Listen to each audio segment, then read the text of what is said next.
Hello, my name is Doris Bradley, and today I'm going to teach you guys how to perform catheter care. This is a Headmaster skill, so it is required for your CNA program. And today we're going to take it step by step, and I'm going to provide a brief explanation. So the first thing that I want to do for this skill is I want to make sure that I have the proper equipment. First, I need to make sure that I have my soap. Now, of course, Headmaster says that it cannot be a quick wash type of soap, but it has to be actual soap that creates a lather. No non-rinse soaps, in other words. I'm going to need a pair of gloves. I'm also going to need two washcloths. One washcloth is for the washing, for the soap, and the other is for the rinse. I'm going to also need a drying off towel for this skill. I like to include two separate your blue pads or Chuck's pads, whatever you want to call them. I use one as a protected for my linen in the bed in case we were to spill water. The other is used as a barrier for my basin and my supplies. And last but not least, I'm going to need my basin, my water basin. So the first thing we're going to do, of course, is we're going to explain what we're going to do to the patient and make sure that we provide privacy. But before we get to that point, I want to make mention of one thing. With this skill, we need to ensure that our catheter bags never touch the ground. The reason why is because we don't want contaminants from whatever germs are on the ground to get into the bag, thus giving the person an infection. Another thing that you need to make sure that you're taking note of is the consistency of the urine, as far as, do I see any sediment? Do I see any white discoloration to that urine? Is the urine foul? Is there any blood in the urine? Those things are very also so much more important to consider. Moving on from that, you want to make sure that your Foley catheter always remains lower than the level of the bladder. We want to be sure never to pick up on the Foley catheter bag and raise that bag above the person's bladder, because what's happening is that urine is actually being refluxed backwards into the bladder, causing and can potentially cause an infection for that person.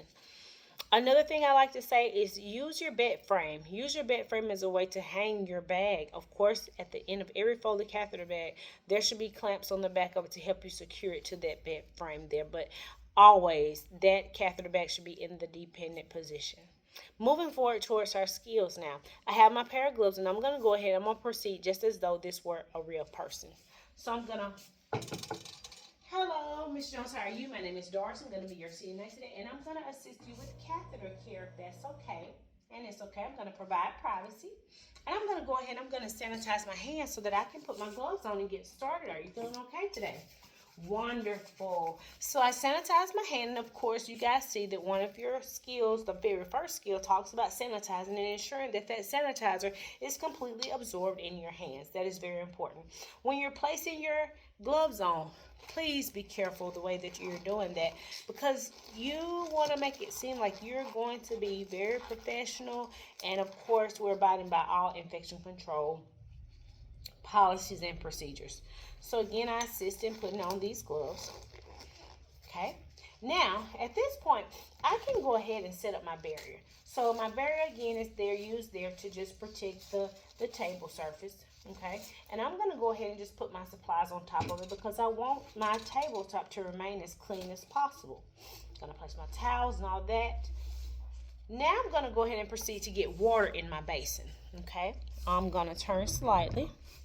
As you guys can see, I'm going to go to my sink for my water basin.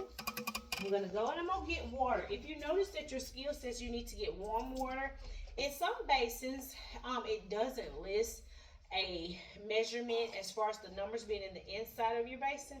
But as I tell my students, try to make sure that we don't overfill that basin, because in some cases when you're nervous and you're preparing to perform your Headmaster test, you don't want to get too nervous and thrown off by having too much water. But of course, we need enough water to be able to perform the skill.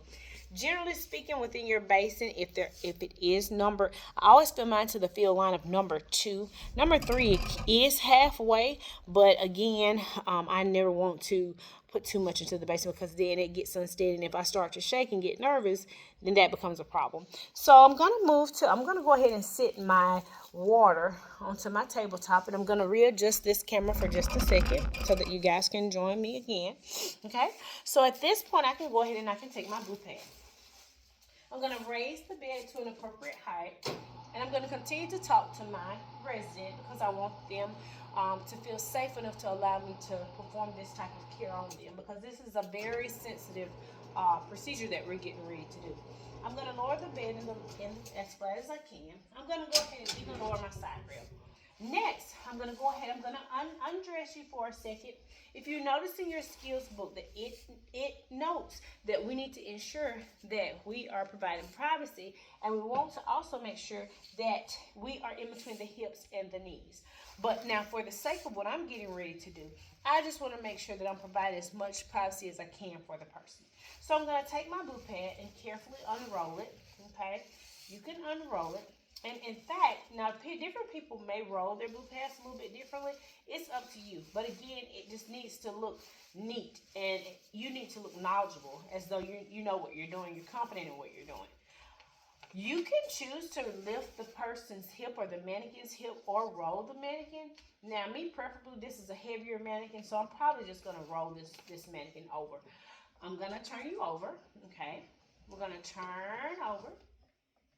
And at this point, I'm going to be sure to put my blue pad so that it is covering this resident's bottom, because I want to protect my linen as much as I can. I'm going to assist the resident back down onto the pad. I'm going to come to the opposite side, and I'm going to bring the person towards me. Of course, if this were a real person, I'd get them to position their arm in an appropriate manner to help me better turn them. But in this case, this is a mannequin. I'm going to place the patient back down, ensure the extremities are straightened, okay, because I still want to make sure this seems professional. At this point, I can readjust, still providing privacy as much as I can. I can even at this point go ahead and just expose the areas that I'm going to work with.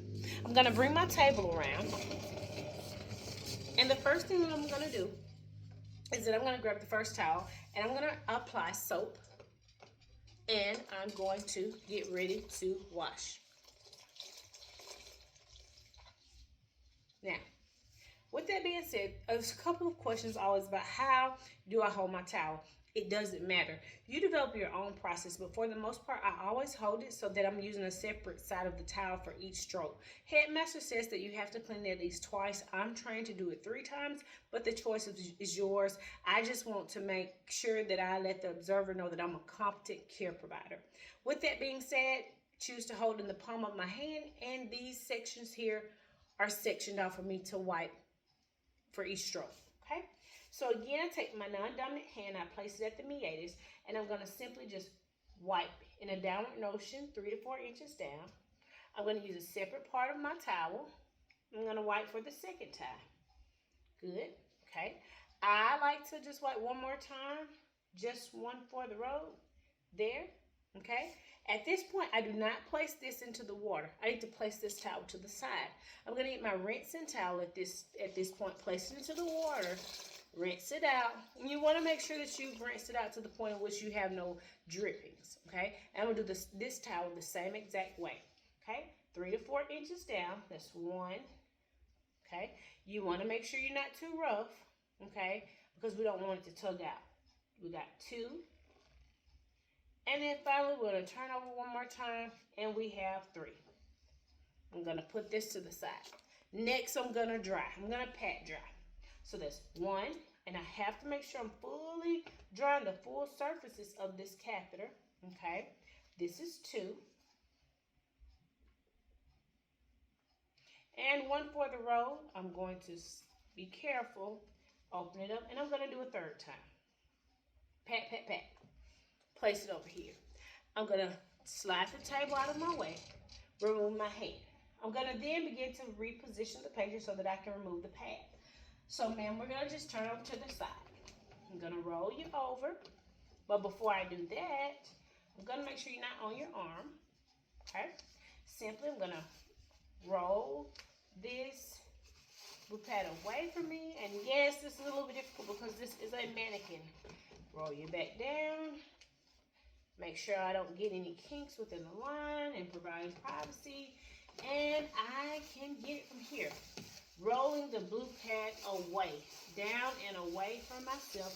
The blue pad goes into the garbage disposal, okay? And at this point, I can go ahead and continue to cover my person to provide privacy. I'm going to go ahead, I'm going to raise this side rail up because I don't want the patient to fall out of the bed. And I'll be right back in just a second, okay? But I'm going to lower your bed. Now get you a little bit more comfortable in just a second. I'm going to lower the bed. Now, in my mind, my next moves are to empty the water. I also want to make sure I put up my supplies, okay? So I'm going to place my linen in the soil linen container. So I'm going to walk over to my soil linen, place it there. I'm going to come back. I'm going to place my water. I'm going to take it to the sink because this is very important. I'm going to turn you one more time. I'm going to go to my sink and I'm going to empty. I'm going to rinse, empty, and I'm going to dry. We don't want any bacteria to stick to the bottom of our water basin. The basin is dry. I'm going to take another, turn off my sink. Okay. The basin gets returned to our storage area, just here. And I'm going to also return my soap to the storage area here. I'm going to take the last pad that I had, the last chunks pad, and I'm going to properly discard it, rolling it away, and I'm going to chunk it in the trash. I'm going to go ahead at this point. I'm going to set my room back up, place my table at the foot of the bed, go back to the resident. I'm going to place your call bell in your hand. Would you like for me to raise your head of the bed? Okay, I'll do that. Make sure you're covered up. Okay, I'm going to go ahead before I touch that bed rail, and I'm going to take off my gloves, pinching at the center, balling it up, take my 2 fingers, remove my gloves. This point, I'm going to place them in the trash.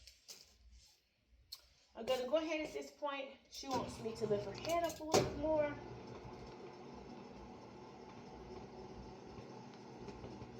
Good.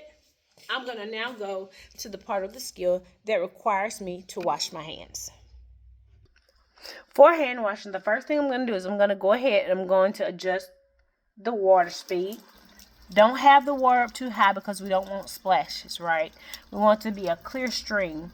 We want to also notate our time because the goal here is 20 seconds, okay? I'm going to go ahead, I'm going to wet my hands, okay?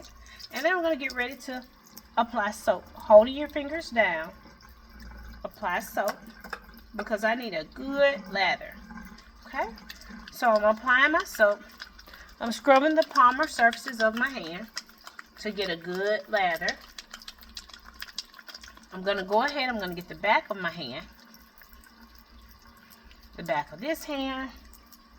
I'm going to go ahead and get my fingers because I'm a little bit OCD, so I want to make sure that my fingers are completely clean. I'm going to wash every digit. I'm going to interlace my fingers. I'm going to get my wrist, and I'm going to clean under my nails.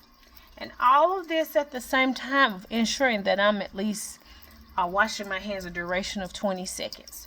Circular motion, wash under nails. Okay? After I've completed this step, I can rinse my hands. I'm rinsing all surfaces of the hand, ensuring there's no sink, no soap on my hands. Make sure I do not touch the inner lining of the sink. Okay? Make sure you have no soap remaining on your hands. Okay? If you're afraid of not meeting your 20-second mark, you can count. Now, some people count using the ABC method, and some people count using the 1 Mississippi, 2 Mississippi, whatever works for you. Okay? I'm going to grab some paper towel, okay? And I'm going to proceed to start at my fingertips and dry my hands. Fingertips, back of the hand, front of the hand, and the wrist. Discard. I'm going to grab another paper towel. Okay. I'm going to start at the fingers. Dry. The back of my hand. The front of my hand. And the wrist area. I'm going to discard it. Now I have to get a clean paper towel and turn off the sink at the 20-minute mark. And it is at this point where we can officially say that our skill is complete.